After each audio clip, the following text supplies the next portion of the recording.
যে জায়গায় বাসওয়ালা নিজেই চোর, সে জায়গায় আপনি কিভাবে হেফাজত থাকবেন ভাই? দেখেন, টাকার ব্রিফকেসটা বেচরা আইনা রাখছে, আর একজনে যাত্রী সাইজা মনে করেন যে টাকার ব্রিফকেসটা চুরি করছে। এরপরে বাসওয়ালারে ইশারা দিতেছে, ভাই বাসটা থামান। এরপরে বাসের ড্রাইভার তো আস্তে করে সামনে গিয়ে বাসটা থামাইলো। এরপরে টাকার ব্রিফকেস নিয়ে চোররা তো সুন্দর করে নামিয়ে পড়লো। আর একজন আবার কি করছে, ঘুমাইতেছে। এখন টাকার ব্রিফকেস যে নিছে, যে চোর, ওর তো আরেকজন সহযোগী আছে। সে বলল যে টাকার ব্রিফকেস যা নিলাম তার পকেটে কিন্তু মেলা টাকা আছে, তুমি পকেটটা মনে করো যে কাইটা ছিনতাই করো। এরপরে সেও টাকা ছিনতাই করে, পকেটটা কাইটা টাকা ছিনতাই করে নেয়।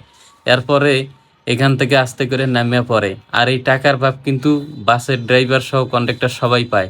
আর এই চুরির পিছনে সবারই হাত আছে। দেখেন কি রকম করে পরে টাকা একসাথে সবাই মিলে ভাগ করে নেয়। তো বন্ধুরা, ভিডিওটা আপনার কাছে ভালো লাগলে অবশ্যই চ্যানেলটা সাবস্ক্রাইব করে দিবেন।